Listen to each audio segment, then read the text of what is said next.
കൊല്ലം ആയൂരിൽ നിന്നും വീണ്ടും ഒരു ദാരുണ സംഭവം കൂടി പുറത്തുവരികയാണ്. ആയൂരിൽ 21-കാരിയെ ആൺസുഹൃത്തിന്റെ വീട്ടിനുള്ളിൽ തൂങ്ങി മരിച്ച നിലയിൽ കണ്ടെത്തി. കാരാളികോണം കോമൺ പ്ലോട്ടിലെ അഞ്ജനയാണ് മരിച്ചത്. ഇന്ന് രാവിലെ അഞ്ജനയെ കിടപ്പുമുറിയിൽ തൂങ്ങി മരിച്ച നിലയിൽ കണ്ടെത്തുകയായിരുന്നു. 7 മാസം മുൻപാണ് നിഹാസ് എന്ന യുവാവിനോടൊപ്പം അഞ്ജന താമസിക്കാൻ തുടങ്ങിയത്. സ്വകാര്യ ബസ്സിലെ കണ്ടക്ടറാണ് നിഹാസ്. ഇരുവരും ഒരുമിച്ച് താമസിക്കാൻ തുടങ്ങിയതിന് പിന്നാലെ പെൺകുട്ടിയുടെ വീട്ടുകാർ പോലീസിൽ പരാതി നൽകിയിരുന്നു. പരാതി നൽകിയതിന്റെ അടിസ്ഥാനത്തിൽ പോലീസ് ഇരുവരെയും വിളിച്ചു വരുത്തുകയും ചെയ്തു. പിന്നാലെ കോടതിയിൽ വെച്ച് യുവാവിനോടൊപ്പം പോകാനാണ് താല്പര്യമെന്ന് പെൺകുട്ടി അറിയിക്കുകയും ചെയ്തു. എന്നാൽ കഴിഞ്ഞ കുറച്ച് ദിവസങ്ങളായി ഇരുവർക്കുമിടയിൽ പ്രശ്നങ്ങൾ ഉണ്ടായിരുന്നതായാണ് വിവരം. ഇതിന് പിന്നാലെയാണിപ്പോൾ അഞ്ജനയെ തൂങ്ങി മരിച്ച നിലയിൽ കണ്ടെത്തുന്നത്. ഇരുവരും തമ്മിലുള്ള പ്രശ്നങ്ങളാണോ മരണകാരണമെന്ന കാര്യത്തിൽ വ്യക്തതയില്ല.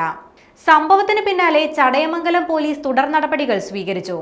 മൃതദേഹം പോസ്റ്റ്മോർട്ടത്തിനായി പാരിപ്പള്ളി മെഡിക്കൽ കോളേജിലേക്ക് മാറ്റിയിരിക്കുകയാണ്.